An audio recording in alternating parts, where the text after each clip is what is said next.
दोस्तों नमस्कार। झारखंड में आज से एक नई व्यवस्था लागू हो रही है। चौंकिए मत, हम किसी राजनीतिक बदलाव की बात नहीं कर रहे हैं और ना ही पक्ष और विपक्ष में बदलाव होने की बात कर रहे हैं।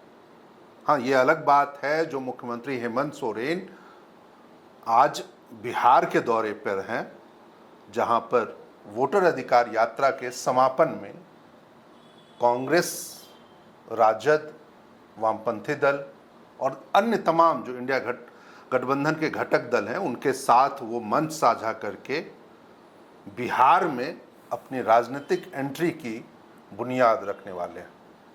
खैर, हम झारखंड की बात कर रहे थे। झारखंड में बदलाव किसी अन्य महकमे में नहीं हो रहा है, बल्कि उन लोगों के लिए यह बदलाव है जो पीने और पिलाने के शौकीन हैं।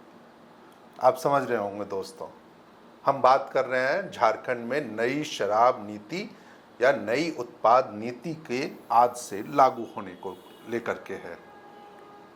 इसके तहत अगले 6 महीनों में या 7 महीनों में, आप आज से जोड़ेंगे तो 7 महीने होंगे, जब 31 मार्च 2026 में यह वित्तीय वर्ष खत्म होगा, उस समय तक उत्पाद विभाग ने जो नई शराब नीति लागू की है उसके तहत उन्होंने 444 करोड़ रुपए राजस्व वसूली का या संग्रह का उन्होंने लक्ष्य रखा है।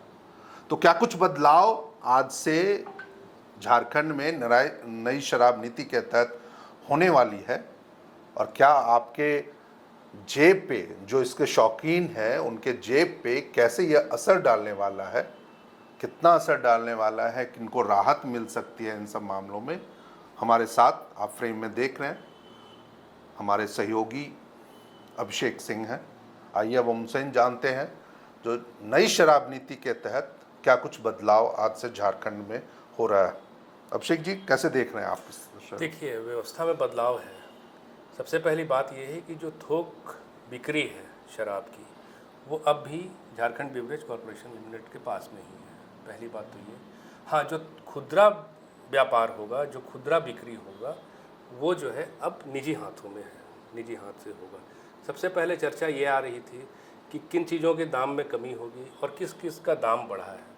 मैं बता दूं आपको कि IMFL कहते हैं, फॉरेन लिकर बोलचाल की भाषा में जो कहा जाता है, विदेशी शराब जिसको कहते हैं। ये IMFL का मतलब हो गया इंडिया मेड फॉरेन लिकर कहते हैं इसको, कि विदेशी शराब है लेकिन वो बन रही है भारत में। दूसरा हो गया आपका, हम लोग जैसे बोलचाल में कहते हैं, उसको कहा जाता है BOI, बॉटल्ड इन ओरिजिन, मतलब जहाँ की शराब है वहीं पे बनी और वहीं से वो इंपोर्ट होती है।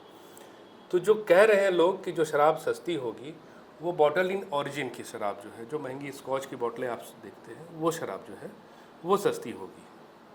उसमें आप मान लीजिए कि अलग अलग ब्रांड पे अलग अलग, कोई 700 रुपये, कोई 1100 रुपये, इस तरह से उसके जो कीमतें हैं वो कम होंगी। लेकिन जो इंडियन मेड फॉरेन लिकर है, ये महंगी होंगी। ये महंगी होंगी। और इनमें भी देखिए, इसकी अपनी अपनी एक कैटेगरी है। अगर बात विस्की की कीजिए, लोग कहते हैं और क्या क्या रम भी होता है और ये सब। तो जैसे एक रेगुलर, अगर विस्की को ही हम पकड़ें तो एक होता है रेगुलर विस्की कहते हैं।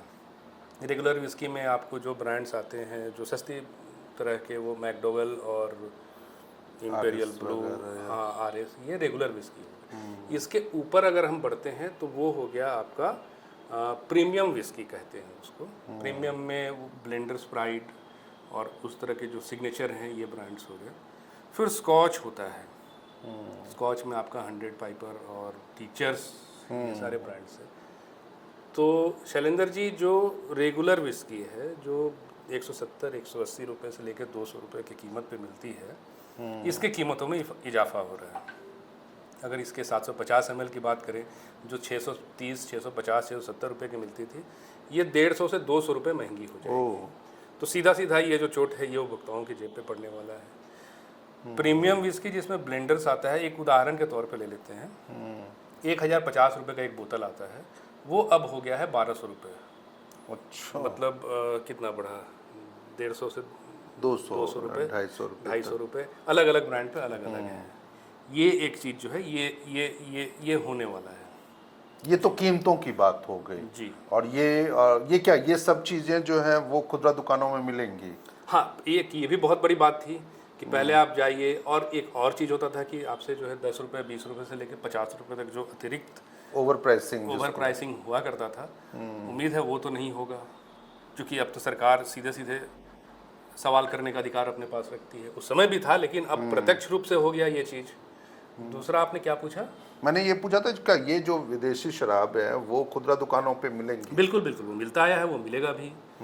और बात ये भी है कि क्या क्या चीज़ें, चूँकि अब सरकार ने वैट के दरों में कमी की है, तो वैट के साथ साथ में आपके जो लेबल्स होते हैं, जो लेबल्स हैं, उस पर भी तो बदलाव होगा। उसकी अपनी एक प्रक्रिया है। प्रक्रिया ये है कि आपको संबंधित जिले के एक्साइज कमिश्नर हैं, उनसे आपको अप्रूवल लेना होता है, फिर आपके वो लेबल रजिस्टर्ड होते हैं। चूँकि जानकारी तो गलत हो जाएगी ना, आज आप वैट कुछ अलग ले रहे हैं और आज से पहले आपकी व्यवस्था में वैट कुछ अलग था। ये एक संभावना है, अगर इस तरह की चीज़ हुई तो आपूर्ति में दिक्कत हो सकती है। अच्छा, दुकानों की बातें थी जो लगभग 1400-1500 दुकानें खुदरा क्षेत्र में खुलने थे पूरे जिले में, तो क्या अभी पूरे राज्य में पूरे राज्य में 1300 कुछ दुकानें थी।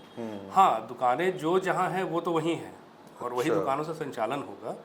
कुछ नई दुकानें जो अतिरिक्त दुकानें होंगी, उनमें कुछ समय लगेगा, 2 से 3 दिन आप मान लीजिए, कि चूँकि नए स्टॉक हैं वो मंगाने हैं, तो उस पर तो वक्त थोड़ा सा लगेगा।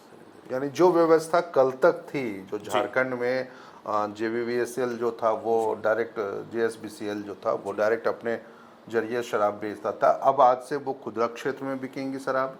और स्टॉक को लेकर के भी कुछ बदलाव हुआ है, जो दुकान कितने स्टॉक होना रख था, सकेंगे? क्योंकि पहले क्या था कि आपको बड़ा ही सीमित ब्रांड मिला करता था, आप जाएंगे उनके हिसाब से, मतलब आपको लेना पड़ता था, भाई ये है ये लेकिन अब क्या है कि भाई अब तो एक प्रतिस्पर्धा है, आपके पास एक टारगेट है, आपने अपना पूंजी लगाया है, तो ऐसा तो है कि जैसे आपको जो ब्रांड चाहिए, मतलब एक रेंज जिसको कहते हैं, वो उपलब्ध होगा दुकानों में।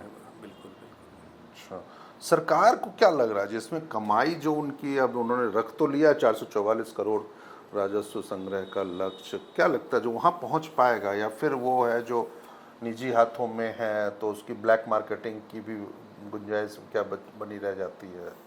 देखिए, लक्ष्य तो है, लक्ष्य तो पूरा होना है। पिछली बार भी ये आप 2019 के बाद ये लगातार कई बदलाव आपने देखा। एक बार सरकार ने स्वयं किया, फिर इसके पहले भी, जब सरकार के पहले भी जो व्यवस्था थी उसमें भी एक बार निजी हाथों में दिया था। फिर बीच में इतने व्यापक पैमाने पे जो आपने देखा हुआ घोटाले उजागर हुए, आपने देखा 38 करोड़ का जो चल रहा था अभी, अब भी तो हाँ, चल ही रहा है। पूर्व IAS, पूर्व नहीं कहेंगे, वो निलंबित IAS जेल क्या में इन भी सब का तो सीधा सीधा नुकसान आपके राजस्व पे ही है, सरकार के राजस्व पे ही है।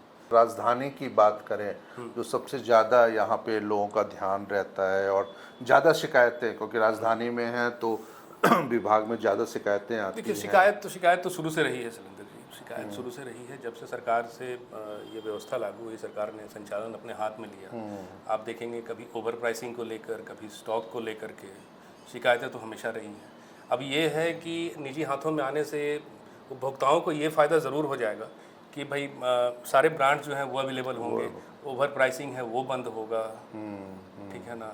और शायद अभी समय के संशोधन को लेकर भी कुछ बातें चल रही है, जो पहले 10 बजे तक बंद हुआ करते दुकानों का एक समय था संचालन का, वो हो सकता है कि कुछ और आगे बढ़े और आगे बढ़े। बिल्कुल। एक अंत में जो मॉनिटरिंग को लेकर के, जैसे पिछले भी बार हम लोगों ने देखा था, जो कुछ जगहों पे अफसरों को नियुक्त किया जा रहा था मॉनिटरिंग के लिए, ताकि वो ओवर प्राइसिंग ना हो, अंचल के हिसाब से, अंचल अधिकारी। ये व्यवस्था मुझे ऐसा लगता है कि जब तक सरकार ने अपना अतिरिक्त समय बढ़ाया था, जो व्यवस्था आपको मई से लागू होनी थी वो फिर सितंबर से लागू, तो इस दरमियान ओवर प्राइसिंग की भी काफ़ी शिकायतें आ रही थी। संभवतः उसके लिए हो, या अगर ये व्यवस्था और आगे हो तो उपभोक्ताओं के लिए अच्छा है। तो साथियों, जो एक शिकायत अक्सर हमें सुनने को मिलती है, और खासकर इस तरह के मामलों में, वो ओवर प्राइसिंग की है, जैसे आप शेख जी भी कह रहे हैं, जो निश्चित रूप से उस पर अंकुश लगनी चाहिए, और लेकिन एक गुंजाइश फिर भी बनी रहेगी, क्योंकि राजस्व संग्रह का जो लक्ष्य है वो बहुत बड़ा है और समय उसके मुकाबले कम है। बावजूद इसके हम ये उम्मीद ज़रूर कर सकते हैं, जो व्यवस्था नई उत्पाद नीति के तहत, नई शराब नीति के तहत झारखंड में आज से लागू हो रही है वो बेहतर बने, शिकायतें कम आए, लोगों को खासकर जो इसके शौकीन हैं, जिनको इनसे है वास्ता, उन्हें बेहतर चीज़ें मिले, समय पे मिले और अच्छे तरीके से मिले।